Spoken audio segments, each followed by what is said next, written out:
Hello, hi నాన్న. నేను మీ అన్న హిస్టరీ రఫీ సార్ని. ఒక దీర్ఘకాలిక ప్రయోజనం కొరకు ఈరోజు మనం ఏపీ హిస్టరీని ప్రారంభించుకుంటున్నాం.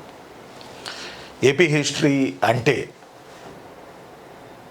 ఆంధ్రుల సామాజిక, సాంస్కృతిక, ఆర్థిక చరిత్ర అనేది మన సిలబస్. ఏపీ హిస్టరీ అంటే ఆంధ్రుల సామాజిక, సాంస్కృతిక, ఆర్థిక, భాష ఇవన్నీ కూడా కలుపుకుంటే ఏపీ హిస్టరీ. ఏపీ హిస్టరీ, ఆంధ్రుల చరిత్ర అనే దాని గురించి మనం తెలుసుకోవడానికి చేస్తున్న ఈ ప్రయత్నంలో మన గురించి మనం తెలుసుకున్నట్టే, మన గురించి మనం వెతుక్కున్నట్టే, మన మూలాలను మనం పసిగట్టినట్టే, మన పునాదులను మనం తెలుసుకున్నట్టే. కాబట్టి ఒక బిల్డింగ్ బలంగా ఉండాలంటే పునాదులు బలంగా ఉండాలి. కాబట్టి పునాదులు అంటే ప్రిపరేషన్ అనుకుంటే, బిల్డింగ్ అంటే జాబ్ సాధించడం అనుకుంటే ఖచ్చితంగా ఏపీ హిస్టరీ అనే దాన్ని మన కల్చర్గా అభిమానంతో, ప్రేమతోటి, ప్రాణంతో దీన్ని ప్రిపేర్ అయితే 75 మార్కులకి ఖచ్చితంగా గ్రూప్ 2లో 72, 73 కూడా పెట్టొచ్చు. రీసెంట్గా జరిగిన దాంట్లో మన పిల్లలు పెట్టారు. కాబట్టి స్కోరింగ్ పేపర్ 1 గ్రూప్ 2లో ఏపీపీఎస్సీ మెయిన్స్లో స్కోరింగ్ పేపర్ ఏంటి అంటే పాలిటీ అండ్ ఏపీ హిస్టరీ. కాబట్టి ఏపీ హిస్టరీ గురించి మనం ఈరోజు ఇంట్రో క్లాసు చెప్పుకోవడానికి ప్రయత్నం చేద్దాం. ఇందులో భాగంగా మొట్టమొదటిగా నేను మీకు మన తెలుగు తల్లికి సంబంధించినటువంటి ఒక ప్రార్థనా గీతంతో ఈరోజు ఈ లెసన్ని మనం ప్రారంభించడానికి ప్రయత్నం చేద్దాం. ఓకేనా?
ఇక్కడ వరకు మనం మా తెలుగు తల్లికి మల్లెపూ దండ, మమ్ముగన్న తల్లికి మంగళారతులు, శంకరంబాడి సుందరాచారి గారు రాసినటువంటి ఈ పాట మన ఆంధ్రుల గీతం, మన ఆంధ్రప్రదేశ్ అధికార గీతం. ఈ పాటను ఎవరు పాడారు అని ప్రీవియస్లో అడిగారు.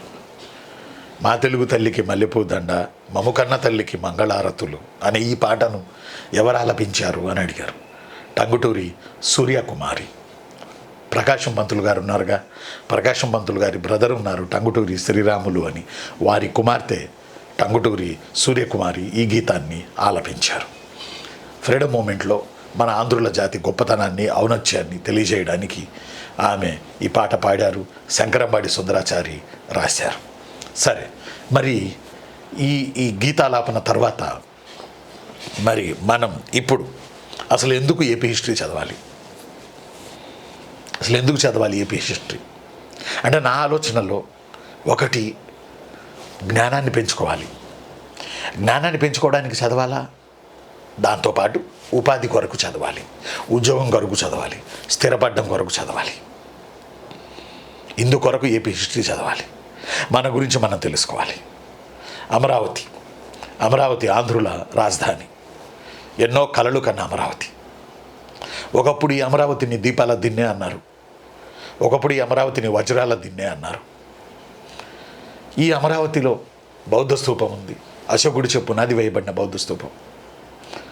అశోకుడు జగ్గేపేట, అశోకుడు భట్టిప్రోలు, అశోకుడు అమరావతి, భట్టిప్రోలు, జగ్గేపేట, నాగార్జునకొండ, ఈ 4 ప్లేసుల్లో అశోకుడు స్తూపాలకి పునాది వేశాడు, బౌద్ధ స్తూపాలకి. కాబట్టి అక్కడికి వెళ్ళినప్పుడు మనం టూర్కి వెళ్ళినా, పిక్నిక్ వెళ్ళినా, లేకపోతే జస్ట్ అలా వెళ్ళినా మనం 10 మంది పిల్లలకి చెప్పగలగాలి ఏంటి అమరావతి ఇంపార్టెన్స్ ఏంటి, అమరావతి అమరేశ్వర ఆలయం శైవాలయం ఇంపార్టెన్స్ ఏంటి, ఆ కృష్ణానది ఇంపార్టెన్స్ ఏంటి, కృష్ణానది ఒడ్డునే స్తూపాలు ఎందుకున్నాయి, ఇలాంటివన్నీ మనం తెలుసుకోవాలి. చరిత్ర పరిజ్ఞానం లేని వ్యక్తి యాక్సిడెంట్ అయ్యి మెదడు పోయినట్టు మనం అంచనా వేయచ్చు. ఫర్ ఎగ్జాంపుల్, ఒక వ్యక్తికి యాక్సిడెంట్ అయ్యి అనకూడదు కానీ తలకు దెబ్బ తగిలింది అనుకోండి, నువ్వెవరు అని అడిగితే అతను ఏం చెప్పగలడు? అతనికి ఫ్యూచర్ తెలియదు, గతించిన భూతకాలం తెలియదు. చరిత్ర తెలియకపోతే అదే. ఇప్పుడు మనం ఎదుర్కొంటున్న రాష్ట్రంలో మనందరినీ ఒకదాటిపై ఉంచడానికి ఆంధ్రుల చరిత్ర అనేది కీలకం. కానీ ఈ చరిత్ర తెలియకపోవడం వల్లే మనం అందరం ఒకటై మనకు తెచ్చుకోవాల్సినవి హోదా కానీ, అంటే హోదా అంటే గతం, హోదా కానీ, ఈ హోదా కానీ, ఇవన్నీ మనం తెచ్చుకోలేకపోతున్నాం. మనందరం ఏకట్టాయి పోరాటం చేయలేకపోతున్నాం. కారణం ఏంటో తెలుసా? మన హిస్టరీ మనం తెలుసుకోలేకపోవడం. తెలంగాణ రాష్ట్రం ఎలా వచ్చిందో తెలుసా? తెలంగాణ కల్చర్, సంస్కృతి, ఆట పాట, ధూమ్ ధామ్, బతుకమ్మ, ఈ కల్చరల్ హెరిటేజ్ని ఏకట్ట చేయడం వల్ల, ఈ కల్చరల్ హెరిటేజ్ వల్ల తెలంగాణ రాష్ట్రాన్ని సాధించాం. ఫర్ ఎగ్జాంపుల్ ఇండియన్ ఫ్రీడమ్ మూమెంట్లో బాలగంగాధర తిలక్ చేసిన శివాజీ ఉత్సవాలు కానీ, బాలగంగాధర తిలక్ చేసిన గణపతి ఉత్సవాలు కానీ, ఆయన చేసిన బెంగాల్ వెళ్ళి ఆయన చేసిన కాళికామాత ఉత్సవాలు కానీ, బెంగాల్ వెళ్ళి ఆయన చేసిన వీరాష్టమి ఉత్సవాలు కానీ, ఇవన్నిటి వల్ల దేశంలో ప్రజలు ఏకీకరణ పొంది తద్వారా బ్రిటిష్ వాడిని తరిమి మన దేశానికి స్వాతంత్రం తెచ్చుకోవడానికి ఈ కల్చరల్ అంశాలు కీలక పాత్ర పోషించాయి. కాబట్టి అనేక సమస్యలకి ఈ కల్చరల్ అంశాలు ఈ రోజుకి సమాధానం చెప్తాయి. కానీ వాటిని మనం విస్మరించడం చాలా బాధాకరం. కాబట్టి ఏపీ హిస్టరీ ఎందుకు చదవాలి అని అంటే, ఇలాంటి పరిజ్ఞానాన్ని పెంచుకోవడానికి, 10 మందికి ఉపయోగపడడానికి, అంతకన్నా మించి 75 మార్కుల ఉపాధిని పెంచుకోవడానికి, తద్వారా జాబును సాధించడానికి. అందువల్ల ఏపీ హిస్టరీ చదవాలి, చదివి తీరాలి. ఇక రెండవ విషయానికి వస్తే, మన రాష్ట్రంలో ఇప్పుడిప్పుడే అభివృద్ధి బాటన పరిగెడుతున్నటువంటి మన రాష్ట్రంలో ఏపీ హిస్టరీ గ్రూప్ 1 ప్రిలిమ్స్లో ఉంది. గ్రూప్ 1 ప్రిలిమ్స్లో 30 మార్కులు ఉన్న ఇండియన్ హిస్టరీలో ఏపీ హిస్టరీ 15 మార్కులకు ఉంది. గ్రూప్ 1 మెయిన్స్లో ఏపీ హిస్టరీ 50 మార్కులకు ఉంది. ఇండియన్ హిస్టరీ ఒక 50 ఉంది, ఏపీ హిస్టరీ ఒక 50 మార్కులకు ఉంది. గ్రూప్ 1 మెయిన్స్లో డిస్క్రిప్టివ్లో ఏపీ హిస్టరీ ఉంది. సివిల్స్ పిల్లలు గ్రూప్ 1 రాస్తారు అని మనం అనుకుంటాం. వాళ్ళకి మైనస్ ఏంటో తెలుసా? ఏపీ హిస్టరీయే. ఏపీ హిస్టరీ వాళ్ళు కొత్తగా నేర్చుకోవాలి. కాబట్టి ఏపీ హిస్టరీ మనం నేర్చుకుంటుంటే మనకు అది ప్లస్ అవుతుంది కదా. అలానే ఇక గ్రూప్ 2 వచ్చేటప్పటికి మనందరికీ తెలిసిందే 75 మార్కులకి మనందరికీ తెలిసిందే 75 మార్కులకి ఏపీ హిస్టరీ ఉంది. 75 మార్కులకు గాను ఏపీ హిస్టరీ ఉంది. అంటే ఒక రకంగా game changer. AP history group 2లో గేమ్ చేంజర్ ఒక మాట చెప్పాలంటే. ఈ నేపథ్యంలో మనం గుర్తుపెట్టుకోవాల్సింది, ఏపీ హిస్టరీకి ఇంపార్టెన్స్ ఇస్తున్నటువంటి మనం వీటికి సంబంధించినటువంటి ఇండియన్ హిస్టరీ కానీ, ఏపీ హిస్టరీ కానీ, మీరు ఏ పోటీ పరీక్ష రాసినా దీని బేసిక్స్ మీరు నేర్చుకోవాలి. Indian history basics, AP history basics, లేదా గ్రూప్ 2 బేసిక్స్ నేర్చుకోవాలంటే కనీసం 8 నెలలు పడుతుంది. ఇది ఈ రోజులో పరీక్ష రాయమని స్టార్ట్ చేసిన కోర్సు కాదు. ఇది లాంగ్ టర్మ్ కోర్సు. ఇది లాంగ్ టర్మ్. నేను చెప్తుంటాను, మీరు వింటుంటారు, రాసుకుంటుంటారు, మధ్యలో పరీక్షలు పెట్టుకుంటూ ఉంటాం, అలా మనం వెళ్ళిపోతూ ఉంటాం. Long term course, short term course కాదు. లాంగ్ టర్మ్లో ప్రశాంతంగా చెప్పుకునేటటువంటి కోర్సు. కాబట్టి ఇక్కడ ఈ కోర్సు బేసిక్స్ మనం బాగా వేసుకోవాలి. మీరు చూడండి, డిగ్రీ కమ్ సివిల్స్ అని అంటారు చాలా చోట్ల.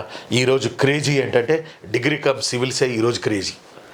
డిగ్రీ చదువుకుంటానే డిగ్రీలో సివిల్స్కి పునాది వేస్తారు. పునాది సబ్జెక్టులు చెబుతారు. ఎంతవరకు చెబుతారు అనేది ఆ కాలేజీలకు సంబంధించింది మనం చెప్పలేం. కానీ బట్ ఒక పునాది, ఒక బేసిక్. అది సివిల్స్ ప్రిపేర్ అయ్యే వాళ్ళు కూడా 1 year 1.5 year ముందు బేసిక్ నేర్చుకుంటారు. ముందు బేసిక్ నేర్చుకుని ఆ తర్వాత అటెంప్ట్ ఇస్తారు. ముందే బుడబుడ రాయరు. ముందు నేర్చుకోవాలి, ముందు బేసిక్స్ నేర్చుకోవాలి. ఇది కూడా టైం వేస్ట్ కాదు. ఈ బేసిక్స్ నేర్చుకోవడం అనేది టైం వేస్ట్ కాదు. ఈ నేర్చుకుంటేనే ఎప్పటికీ ఉపయోగపడతాయి. నోటిఫికేషన్ ఈరోజు రానివ్వండి, రేపు రానివ్వండి, ఎల్లుండి రానివ్వండి, 1-2 సంవత్సరాలు పట్టినియండి. ముందు ఈ బేసిక్స్ మనం ఎంతవరకు నేర్చుకున్నాం. కాబట్టి ఆ బేసిక్స్ కొరకే, అది ఇండియన్ హిస్టరీ కానీ, ఏపీ హిస్టరీ కానీ, మన గ్రూప్ 2 టోటల్ కోర్స్ కానీ, ముందు మనం బేసిక్స్ కొరకు ఈ కోర్సులో మీరు జాయిన్ అవ్వాలి. మెయిన్ నేను చెప్పేది అది. బేసిక్స్ లేకుండా మనం ఏం చేయలేం. రకరకాలుగా అడుగుతారు ప్రశ్నలు. పోయినసారి అంటే డైరెక్ట్ ప్రశ్నలు ఎక్కువ వచ్చినాయి. ఏది మొన్న గ్రూప్ 2 మెయిన్స్లో. అదే టైంలో ఎన్టీఆర్ హెల్త్ యూనివర్సిటీ కూడా గ్రూప్ టూ లెవెల్లో ఏపీ హిస్టరీ 75 మార్కులకు ఉంది. ఆ పేపర్ కనుక అటు గ్రూప్ 2 హిస్టరీలో కనుక ఇచ్చినట్టయితే చాలా ఇబ్బంది పడేది. ఎందుకంటే ఎన్టీఆర్ హెల్త్ యూనివర్సిటీలో ఇచ్చినటువంటి ఏపీ హిస్టరీ 75 మార్క్స్ పేపర్ నేను వీలు వెంబడి చదివి వినిపిస్తాను మీకు. ఈ ఏపీ హిస్టరీ మొత్తం కాన్సెప్టు మొత్తం కూడా పేరాలు క్వశ్చన్లు.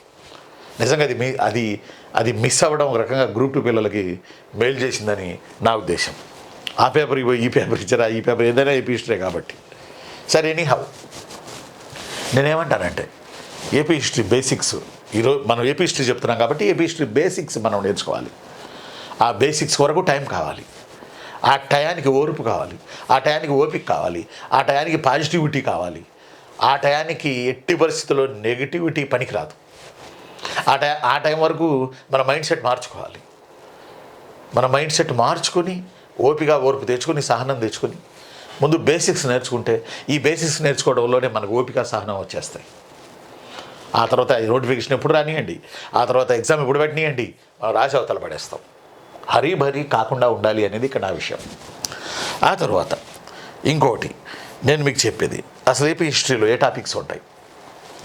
ఏపీ హిస్టరీలో ఈరోజు ఇంట్రొడక్షన్ క్లాస్ కాబట్టి ఏపీ హిస్టరీలో ఏ పాఠాలు ఉంటాయి అంటే ఆంధ్రుల చరిత్ర, సామాజిక, ఆర్థిక, సాంస్కృతిక చరిత్ర అని సిలబస్లో అన్నారు కాబట్టి ఎప్పుడో ప్రీ హిస్టరీ కాడ నుంచి ఇచ్చారు. మానవుడు రాళ్ళు కొట్టుకునే ఆ దశ నుంచి ఇచ్చారు. మానవుడు రాళ్ల ద్వారా రాగాలు పలికించిన దశ నుంచి అదోట్ల ఇది భూస్వాముల చేతుల్లో జనాల ఆర్తనాదాల వరకు మనకు సిలబస్లో ఉంది. కాబట్టి ఈ సిలబస్ మొత్తాన్ని మనం చదవాలి. సిలబస్ మొత్తాన్ని మనం కూలంకషంగా, సమగ్రంగా, సంపూర్ణంగా, వివరంగా, తవరంగా మనం తెలుసుకుంటే, ఇది లాంగ్ టర్మ్ కోర్స్ కాబట్టి తెలుసుకుంటే ఆ వేసిన పునాది స్ట్రాంగ్ సిమెంట్తో వేసిన పునాది లాగుంటుంది. మనం చాలా పాతవాళ్ళం. యాక్చువల్గా మనం చాలా పాతవాళ్ళం. యాక్చువల్గా మనం ఇప్పటివాళ్ళం కాదు. మన గురించి ఐతరేయ బ్రాహ్మణంలో చెప్పారు. ఐతరేయ బ్రాహ్మణంలో వేదాలు 4 రకాలు, సంహితలు, అరణ్యకాలు, బ్రాహ్మణాలు, ఉపనిషత్తులు అని 4 రకాలు ఉంటాయి వేదాల్లో భాగాలు. వీటిలో బ్రాహ్మణాలు ఒకటి.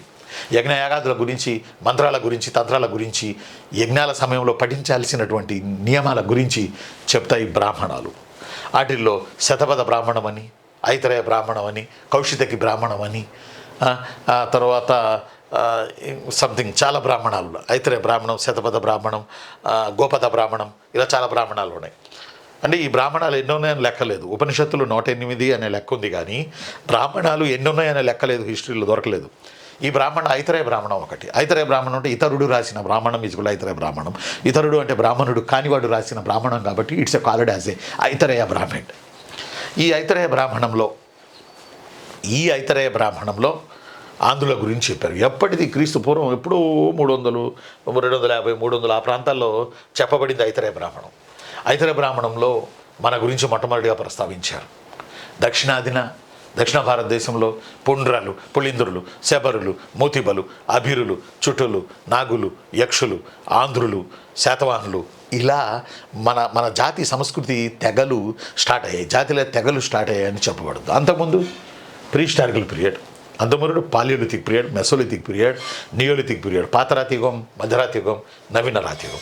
ఈ రాతియుగంలో వాడిన రాళ్ళు, ఈ రాతియుగంలో వాడిన టూల్స్, ఈ రాతియుగంలో వాడినటువంటి పరికరాలు, ఇదొక లెక్క అయితే, ఇదొక ప్రిపరేషన్ అయితే, ఇదొక చదువుడు అయితే, ఇదొక తెలుసుకున్నాడు అయితే, రెండోది వాళ్ళ కల్చర్, అతని మైండ్ మెచ్యూరిటీ ఎలా అయింది, అతను ఎలా గుహల్లో నుంచి, సంచారజీవి నుంచి, వేటాడే దశ నుంచి, క్రూరమైన మానవుడి దశ నుంచి స్థిర నివాసం ఏర్పరచుకుని ఆచారాలు, సాంప్రదాయాలు, అగ్రికల్చర్, పాటలు, మంత్రాలు, అతని యొక్క స్థిరత్వం, ఇవన్నీ కూడా మనం రెండో కోణంలో చదవాలి. నిపుణి కనుగొన్నాడు అంటే ఫైర్ ఇన్వెన్షన్ అనేది గేమ్ చేంజర్. ఇండియన్ హిస్టరీలో కానీ, వరల్డ్ హిస్టరీలో కానీ, ఏపీ హిస్టరీలో కానీ. నిపుణి కనుగొన్నాడు అని అంటే అతని జీవితంలో వెలుగు వచ్చింది. నిపుణి కనుగొన్నాడు అంటే అతను జంతువుల నుంచి దూరం అయ్యాడు. నిపుణి కనుగొన్నాడు అని అంటే అతను పచ్చి మాంసాన్ని పీకు తినడం మానేసి అతను మండిన మాంసాన్ని తల తేలిగ్గా జీర్ణం చేసుకోవడానికి, చక్కగా రుచికరంగా ఉండడానికి అతనికి ఉపయోగపడింది. అలా నిప్పు ఏమంటాం దాన్ని మనం, అతని జీవితాన్ని మార్చింది. ఆ నిప్పు వల్ల రాళ్ళు కాలి రసం కారింది. ఆ రసం కారడం వల్ల అది ఏమైంది, మెటల్ అయింది. ఆ మెటలే మానవుడు మొట్టమొదటిగా కనుక్కున్న మెటల్ రాగి, కాపర్. ఆ రాగి తర్వాత ప్లస్ తగరం ఈజ్ గోల్డ్, కంచు యుగం, ఆ తర్వాత ఐరన్ ఏజ్. అలా ఐరన్ ఏజ్ అంటే హిస్టారికల్ పీరియడ్. అలా ఈ పరిణామ క్రమాన్ని మనం అర్థం చేసుకోవాలి ప్రీ హిస్టారికల్ పీరియడ్లో. గతించిన ప్రశ్నపత్రాలు కనుక గమనిస్తే 3-4 ప్రశ్నలు ప్రీ హిస్టరీ మీద కూడా ఇవ్వడం జరిగింది. ఎంత గొప్ప విషయం ఏంటంటే మనం విశాఖపట్నంలో ఎంత అంటే మనం ఎటు వెళ్తున్నామో ఎగ్జామినర్ కూడా అటే వెళ్తున్నాడు అనడానికి మనకు సాక్ష్యం ఏంటంటే ప్రీ హిస్టారికల్ పీరియడ్లో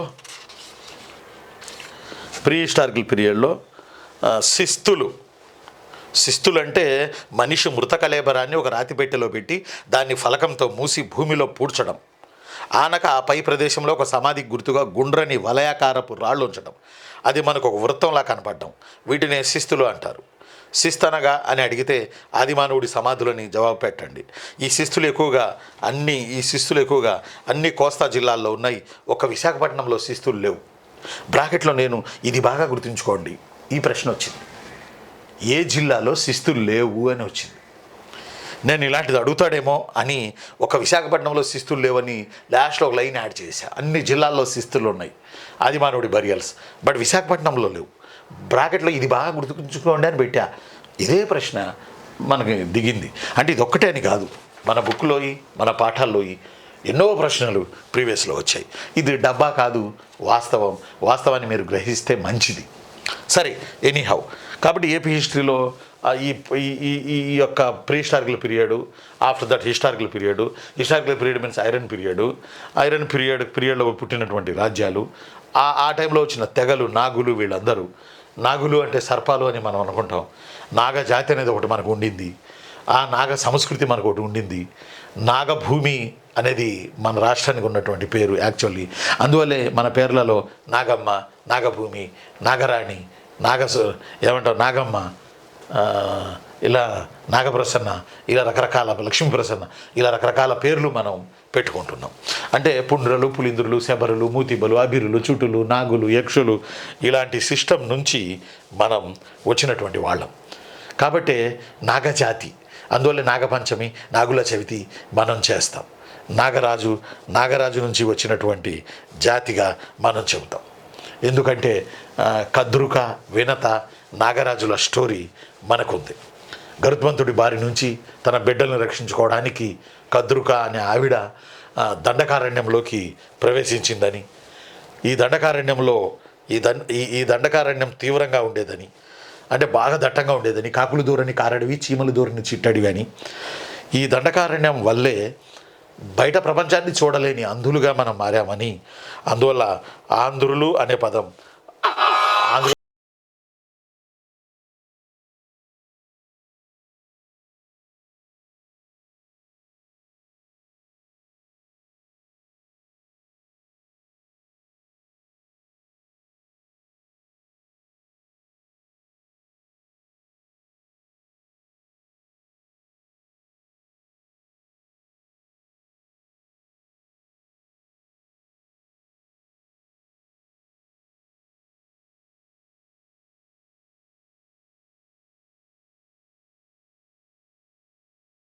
నేను ఎందుకు చెబుతున్నాను ఇదంటే, మన మూలాల నుంచి వచ్చిన వాళ్ళం మనం. మన మూలాలను ఈ రోజుకి మనం కంటిన్యూ చేసుకోవాలి. కాబట్టి ఏపీ హిస్టరీలో మనం ఏం చదవాలి?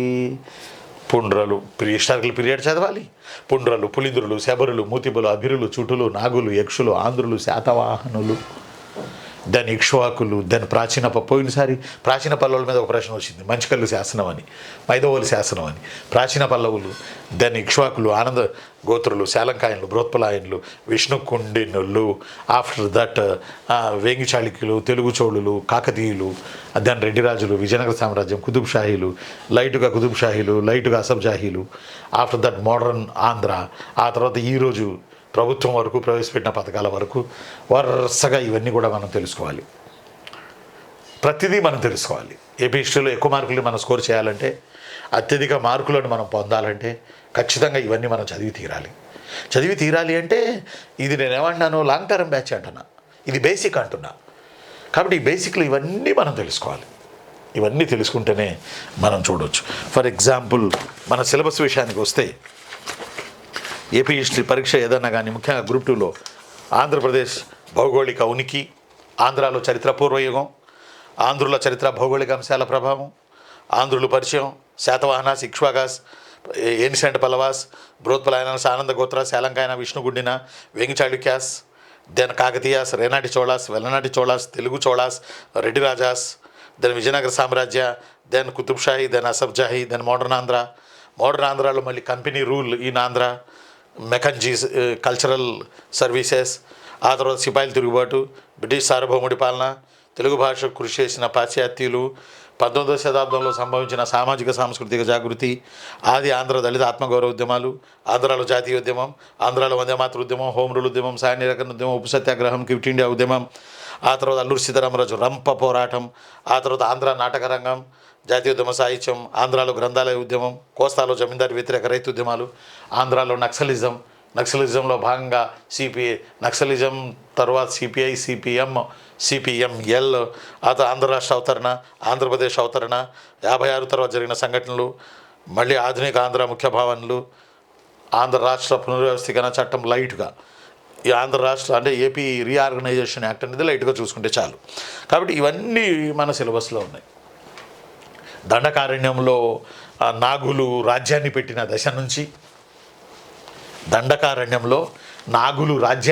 దశ నుంచి, నాగభూమి, వజ్రాల భూమి, మంజీర భూమి అని పెట్టుకున్న దశ నుంచి, ఏది మనం అప్పటి నుంచి మనం బయలుదేరినటువంటి ఆ యొక్క దశ నుంచి కమ్యూనిస్టులు శ్రీకాకుళం జిల్లా గరుడ భద్రంలో ప్రారంభమైనటువంటి నక్సల్ ఉద్యమం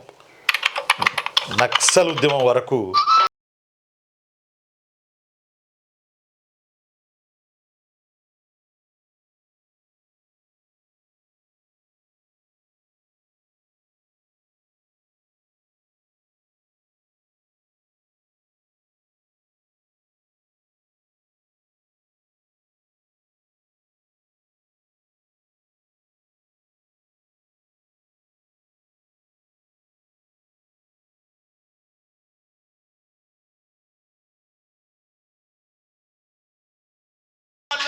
ఇక్కడ వరకు మనం చదవాలి.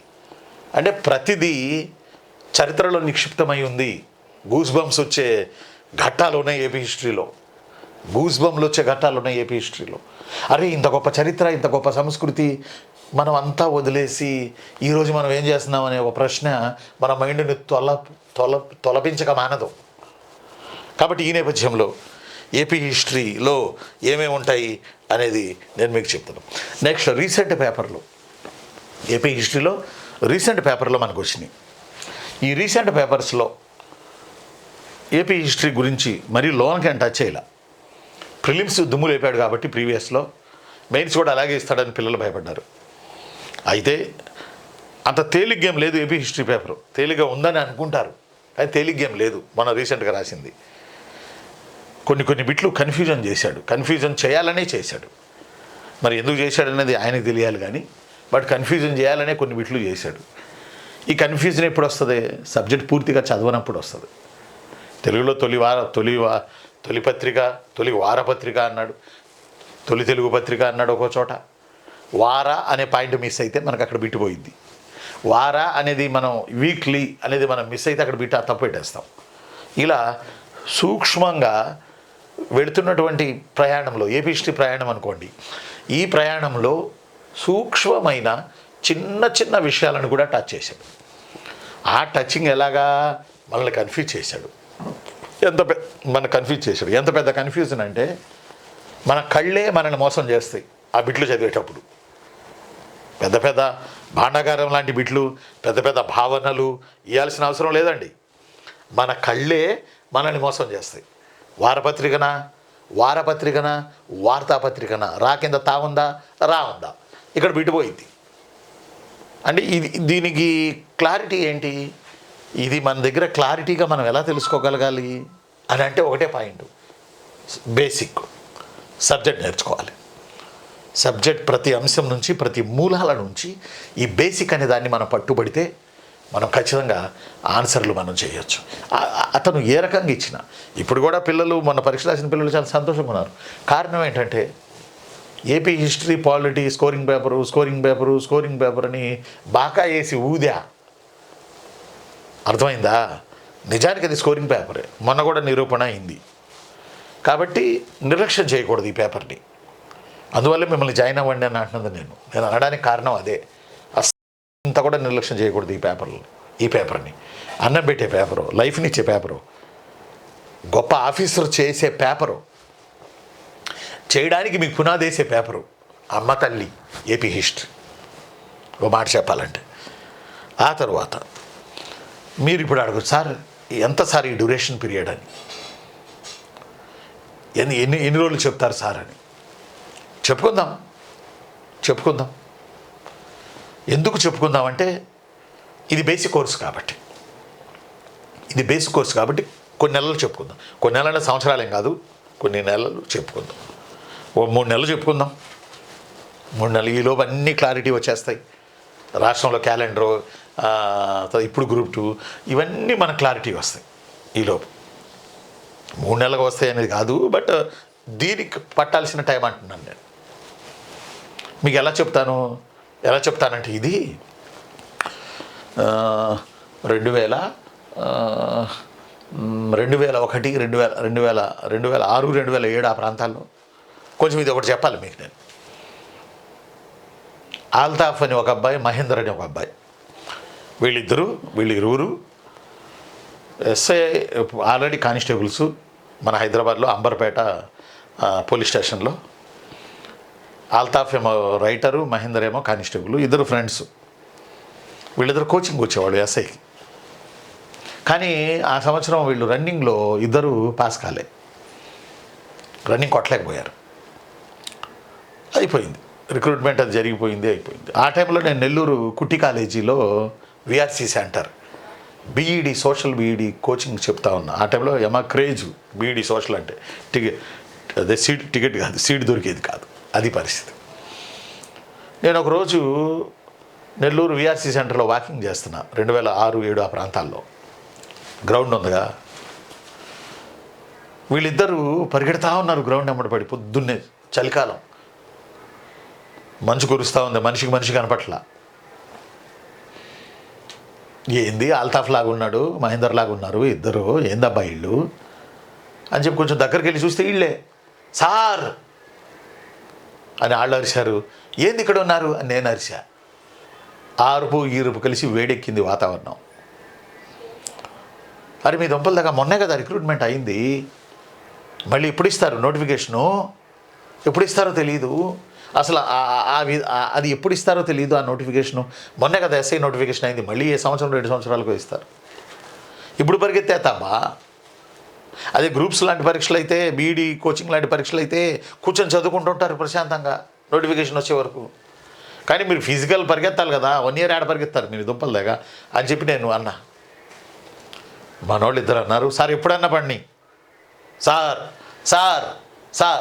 నోటిఫికేషన్ ఎప్పుడన్నా పడిని.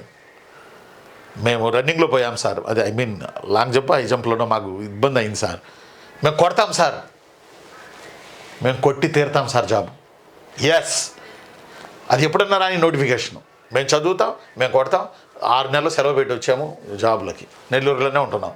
నెల్లూరులో ఎందుకు వచ్చారు, ఈ గ్రౌండ్లో ఎందుకు పరిగెత్తారు, ఏమో హైదరాబాద్లో గ్రౌండ్స్ లేవా సార్? ఇక్కడ ఇంటర్నేషనల్ కోచ్ ఉన్నాడు, ఆ కోచ్ వచ్చేయమన్నాడు సార్, మేము ఫిజికల్లో పోయాం కాబట్టి ఫిజికల్ నేర్చుకోవడానికి మేము వచ్చాము. అంటే చూడండి, ఆకాశంలో మబ్బులే లేవు, వర్షం ఎప్పుడు కురవాలి? ఆకాశంలో మబ్బులే లేవు, వర్షం ఎప్పుడు కురవాలి? కానీ ఏదో ఒక రోజు మబ్బులు పడతాయి, వర్షం కురిసిద్ది, నేల తల్లి నవ్విద్ది, పంట పండిద్ది, కడుపు నిండిద్ది, ముఖాలు కళకళలాడతాయి. ఇది వాళ్ళ కాన్సెప్ట్. నాకు కూడా అబ్బా ఏంది ఇల్లు అనిపించింది నాకు. కానీ మళ్ళీ అమ్మటే 5వ నెల 6వ నెల మళ్ళీ ఎస్ఐ నోటిఫికేషన్ వచ్చింది. బహుశా చంద్రబాబు గారి పీరియడ్ ఏమో, మళ్ళీ రాజశేఖర రెడ్డి గారి పీరియడ్ ఎస్ఐ నోటిఫికేషన్ వచ్చి మళ్ళీ వచ్చింది. అందులో ఎస్ఐ నోటిఫికేషన్లో ఈసారి కొట్టిపడేశారు. వాళ్ళ ఆశావాదం చూడండి, వీళ్ళ ఆశావాదం వల్లే, వీళ్ళ పవర్ వల్లే, వీళ్ళ పాజిటివిటీ వల్లే తొందరగా వచ్చిందేమో నోటిఫికేషను. మళ్ళీ పైగా పెళ్ళాం బిడ్డలు వాళ్ళందరినీ వదిలేసి వచ్చారు నెల్లూరు. ఇద్దరూ సెలెక్ట్ అయ్యారు ఎస్ఐలుగా. ఇప్పుడు ఇద్దరు సిఐలుగా ఉన్నారు.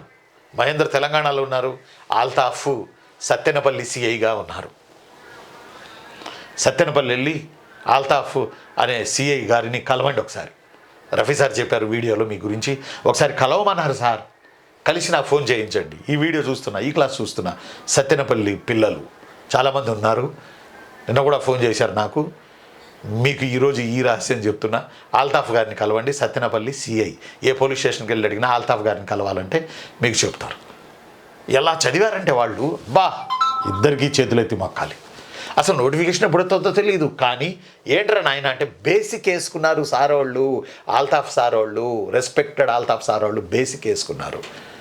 నాకు మొన్న మధ్యలో ఒకసారి కనపడ్డారు, మొన్న చాలా రోజులైంది, అమరావతిలో చేస్తున్నాను సార్ అని చెప్పారు. ఇప్పుడు మొన్న నేను ఒంగోలు పోలీస్ ట్రైనింగ్ కాలేజీకి సిఐలకి నేను ట్రైనింగ్ ఇవ్వడానికి వెళ్ళినప్పుడు ఆల్తాఫ్ అని అడిగితే సత్తెనపల్లి సిఐ సార్ అక్కడ ఉన్నారు సార్ అని అన్నారు వాళ్ళు.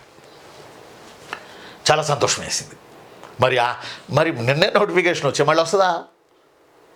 మళ్ళీ ఎస్ఐ పోలీస్ కానిస్టేబుల్ అది ఏదన్నా కానీ ఈ పరీక్షలకి ఫిజికల్ కావాలా? ఫిజికల్ కావాలంటే మెంటల్ స్ట్రెంత్ కావాలా? ఈ గ్రూప్స్కి ఏమైనా కూర్చొని చదువుకోవచ్చు, ఒక సంవత్సరంన్నర కేటాయించుకొని, లాంగ్ టర్మ్ బ్యాచ్ కాబట్టి మంది కూర్చొని చదువుకోవాలి, ప్రశాంతంగా చదువుకోవాలి. పరిగెత్తేది లేదుగా. పాపం వాళ్ళు పరిగెత్తి మొత్తానికి ఈరోజు ఒక లెవెల్లో ఉన్నారు పోలీస్ డిపార్ట్మెంట్లో. వస్తాయి. మా టీవీలో యాడ్ చూస్తుంటాం, మంత్రాలు పనిచేస్తాయి అని. ధోని అంటుంటాడు, రవి మంత్రాలు పనిచేస్తాయని, ఏదో యాడ్. నిజం, మన పాజిటివిటీ బలంగా పనిచేస్తుంది. కాబట్టి నేను చెప్పేది, ఎన్నాళ్ళు ఈ క్లాసులు ఉంటాయంటే వెళ్దాం, ప్రశాంతంగా వెళ్దాం, బేసిక్ వేసుకుందాం. ఎస్. మరి ఇప్పుడు ఇంకొక పాయింట్ ఇక్కడ నేను మీతో పంచుకోవాలి. అదేంటంటే ఏపీ హిస్టరీలో కొన్ని కాన్సెప్ట్లు ఉంటాయి, అవి ఎగ్జామినర్ వాటి మీద ఎక్కువ దృష్టి పెడతాడు. ఫర్ ఎగ్జాంపుల్, మీ అందరికీ తెలుసు, ఇండియన్ హిస్టరీ మీరు చదివే ఉంటారు. సముద్రగుప్తుడు అనేది ఒక కాన్సెప్ట్లు నేర్చుకోవాలి. లాంగ్ టర్మ్ కోచింగ్ అంటేనే కాన్సెప్ట్లు, బిట్లు కాదు దేవుడోయ్, బిట్లు కాదు. కాన్సెప్టే లాంగ్ టర్మ్ అంటే కాన్సెప్ట్, పునాది, బేసిక్. ఇది టైం వేస్ట్ ప్రోగ్రామ్ కాదు. ఎందుకంటే ఈ బేసిక్ పడితేనే రేపు పేపర్ ఎలా ఇచ్చినా దుమ్ము లేపుతాం. సివిల్స్ ఎలా కొడుతున్నారు, సివిల్స్ ర్యాంకులు ఎలా వస్తున్నాయి, సివిల్స్ వాళ్ళు గ్రూప్ 1లోకి వచ్చి ఎలా కొడుతున్నారు? అసలు ముందు 1 year 1.5 year వాళ్ళు బేసిక్ వేసుకుంటారు, అసలు పరీక్షలు రాయరు. వాళ్ళు ఏం చేస్తారంటే బేసిక్ వేసుకుంటారు, వాళ్ళు పరీక్షలు రాయరు. మనమేమో నోటిఫికేషన్ పడ్డప్పుడు పరిగెత్తుకొస్తాం, నోటిఫికేషన్ అప్పుడు 4 నెలలు చదువుతాం. అంటే నేనేమంటానంటే ఓర్పు, సహనం, బలంగా ఉండి, ఫైనాన్షియల్గా పర్వాలేదనుకుంటే, అంటే మీరు సంపాదించే వయసులో కూర్చొని చదువుతున్నారు అని అంటే ఇది ఉద్యోగానికి పెట్టుబడి అనుకోండి. మీ ప్రిపరేషన్ పెట్టుబడి, డబ్బులు కాదేడా, డబ్బులు కాదు. రేపు మీకు జాబ్ వస్తే ఫస్ట్ మంతే ₹1,00,000 శాలరీ వచ్చింది. మీరు ఫీజులు ఎంత కడతారు? లక్షలు అయితే కట్టంగా. కాబట్టి పెట్టుబడి ఏంది? కోచింగ్ సెంటర్కి డబ్బులు కడతాం కాదు పెట్టుబడి, మీ ప్రిపరేషన్ పెట్టుబడి. నాలాంటి వాడిని ఉపయోగించుకోవడం పెట్టుబడి. ఉపయోగించుకునే మీ ప్రిపరేషన్లో మీరు టైం ఎంత కేటాయించగలుగుతున్నారు అనేది పెట్టుబడి. మీ ప్రిపరేషనే పెట్టుబడి జాబ్కి. మేము మీకు సబ్జెక్టు అవగాహన కల్పిస్తాం, బేసిక్స్ వేస్తాం, కాన్సెప్ట్ వేస్తాం, కానీ పెట్టుబడి ఏంటి నాన్న అంటే మీ ప్రిపరేషన్. అది మీ చేతుల్లో ఉంది, అది మీరు చేయాల్సింది, మేం కాదు. మేము చెప్తాం, మీరు చేయాల్సింది. పరీక్ష రాయాల్సింది మీరు, రేపు జాబ్ రావాల్సింది మీకు. రేపు ఆ జాబ్ వస్తే ఆ ఫలాలు అందుకునేది మీరు, సెటిల్ అయ్యేది మీరు, జీవన ప్రమాణాలు పెంచుకునేది మీరు, సొసైటీలో గుర్తింపు వచ్చేది మీకు. అర్థమైందా లేదా నాన్న? కాబట్టి సముద్రగుప్తుడు అని ఉన్నాడు. ఆయన సౌత్ ఇండియా మీద అటాక్ చేసి 12 మందిని ఓడించాడు. ఆ 12 మందిలో మన శాలంకాయంలో ఒకళ్ళు హస్తివర్మ, వేంగి. ఈ విషయాన్ని సముద్రగుప్తుడి అలహాబాద్ ఇన్స్క్రిప్షన్ చెబుతుంది. సముద్రగుప్తుడి దండయాత్రను మనం దండయాత్రలా చూడలేం. ఆయన వస్తూ సంస్కృతాన్ని తెచ్చాడు. అండ్ అంత ముందే సంస్కృతం ఉంది, కానీ బట్ హై లెవెల్లో శాసనాలు, పుస్తక భాషలో సంస్కృతం. అలానే దేవాలయాల కల్చర్ తెచ్చాడు. అర్థం అట్లా దేవాలయాల కల్చర్ తెచ్చాడు. వైష్ణవ మతాన్ని ఆంధ్రాలో విపరీతంగా ప్రచారం చేయడానికి ఆయన ప్రయత్నం చేశాడు. అందువల్లనే సముద్రగుప్తుడి దండయాత్రలను దిగ్విజయాలు అనరు, ధర్మ విజయాలు అంటారు. మీరు ఏ బుక్లో చూడండి, ఏ ప్రామాణిక పుస్తకంలో చూడండి, ఏ అకాడమీ బుక్లో చూడండి, ఎస్ ధర్మ విజయాలు లేదా దిగ్విజయాలు అంటారు. ఒకసారి గమనించండి.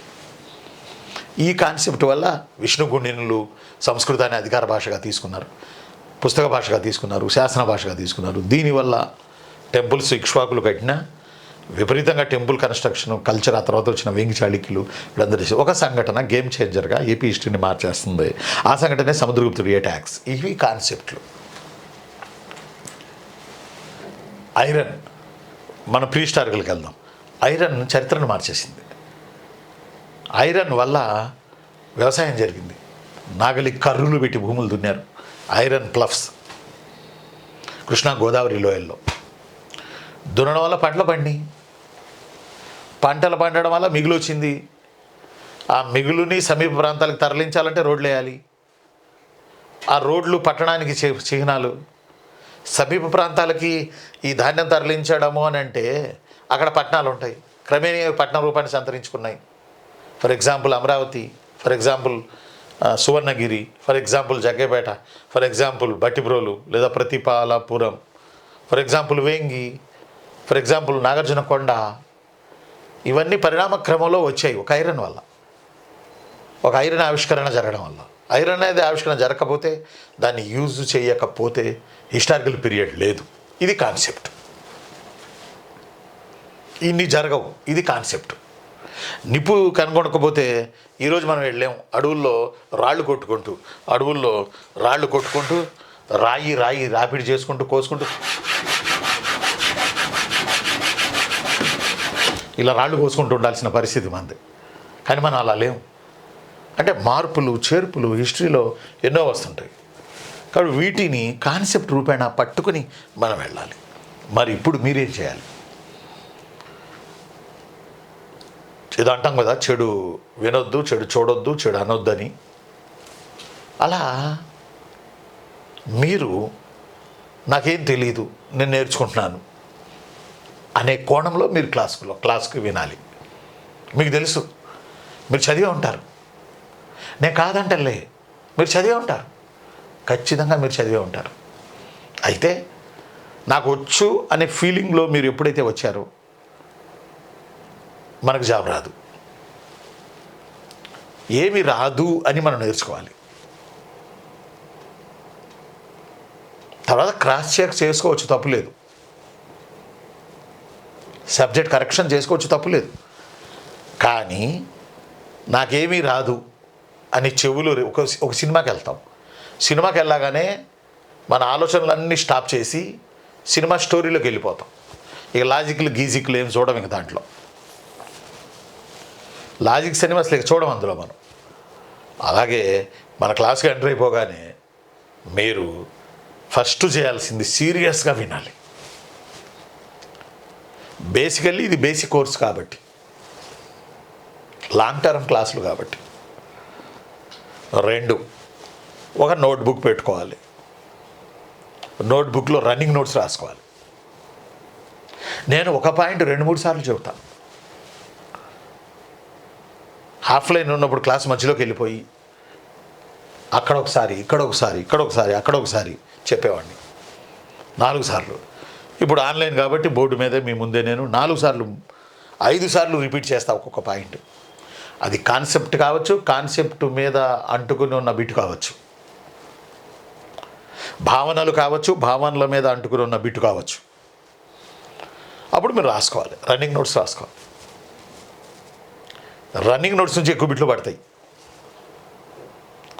ఎందుకంటే పాఠం చెప్పేటప్పుడు మనం 4 వైపులా మౌళ్ళు చేసుకుని 4 వైపుల నుంచి మిమ్మల్ని సంధానపరచడానికి సబ్జెక్ట్ 4 వైపుల నుంచి 360 డిగ్రీస్ అంటారే ఆ కోణాల్లో మీకు చెప్తాను నేను. అదో రన్నింగ్ నోట్స్ బాగా ఉపయోగపడుతుంది మీరు జాబ్ కొట్టడానికి. కాబట్టి రన్నింగ్ నోట్స్ ఒకటి తెచ్చుకొని అందులో రాసుకోవడానికి ప్రయత్నం చేయండి. ఫస్ట్ బాగా వినాలి, ఆ వినేటప్పుడే రన్నింగ్ నోట్స్ రాసుకోవాలి.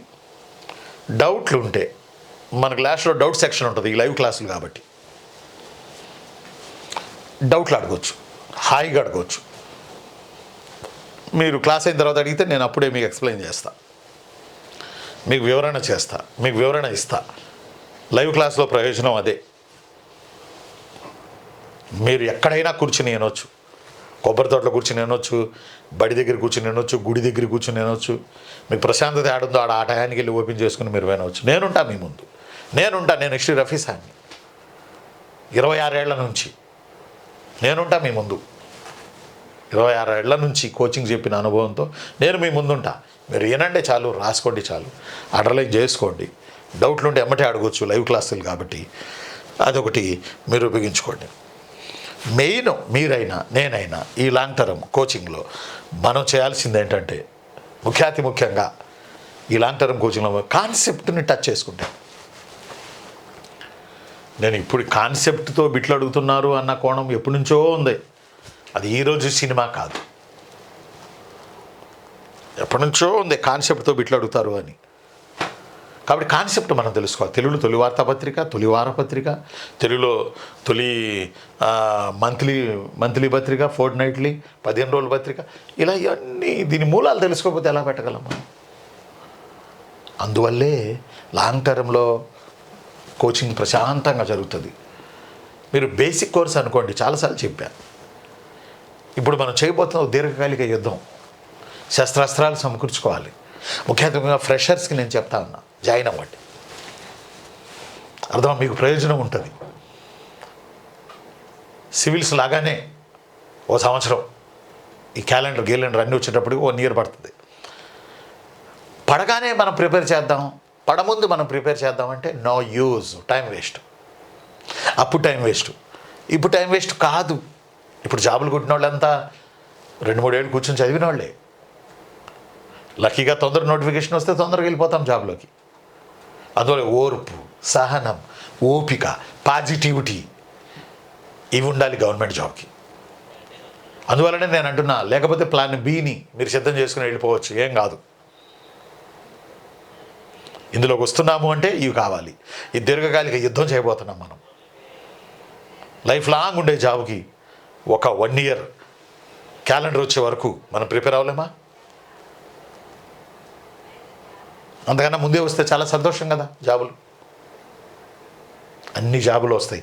రెవెన్యూలో కూడా చాలా ఖాళీలు ఉన్నాయని మనం సమాచారం చూస్తూ ఉన్నాం. కాబట్టి కంగారు పడకండి, హాయిగా ఈ కోర్సు తీసుకోండి. దాదాపుగా మన కోర్సు సంవత్సరం ఉన్నట్టుంది, ఏపీ హిస్టరీ 6 నెలలు ఉన్నట్టుంది. ఈ కోర్సు తీసుకోండి. ఈ కోర్సుని బట్టి ఇంకా మనం ముందుకెళ్ళడానికి ప్రయత్నం చేద్దాం. ముందు చదవండి, కాన్సెప్ట్ వినండి. ఆ విధంగా మనం ముందుకెళ్తూ ప్రిపరేషన్ని తీసుకొని వెళ్దాం. ఓకేనా? రేపటి నుంచి నేను లెసన్ స్టార్ట్ చేస్తాను. రేపటి నుంచి ప్రీ హిస్టరీ స్టార్ట్ చేసుకుందాం. ఈరోజు ఇది ఇంట్రొడక్షన్ క్లాసు. ఈరోజు క్లాసు మనకి ఇంట్రొడక్షన్. ఈ క్లాసు మీకు నేను ఏం చేయబోతున్నానో, ఏం చెప్పబోతున్నానో ఈ క్లాస్లో నేను చెప్పడం జరిగింది. రేపు ఎగ్జాక్ట్లీ 8కి మన క్లాస్ మొదలవుతుంది. సిలబస్ స్టార్ట్ చేసేస్తాను రేపటి నుంచి. ఉంటాను మరి. నేను మీ అన్న హిస్టరీ రఫీ సార్ని. రేపటి క్లాస్లో, లైవ్ క్లాస్లో AP history pre struggle period start చేసేద్దాం. ఉండనా మరి? ఉంటాను నాన్న. నేను మీ అన్న హిస్టరీ రఫీ సార్ని. థ్యాంక్ యూ నాన్న, thank you very much. Join అవ్వండి, కోర్స్ తీసుకోండి. రేపటి నుంచి లెసన్ స్టార్ట్ చేద్దాం. Thank you very much.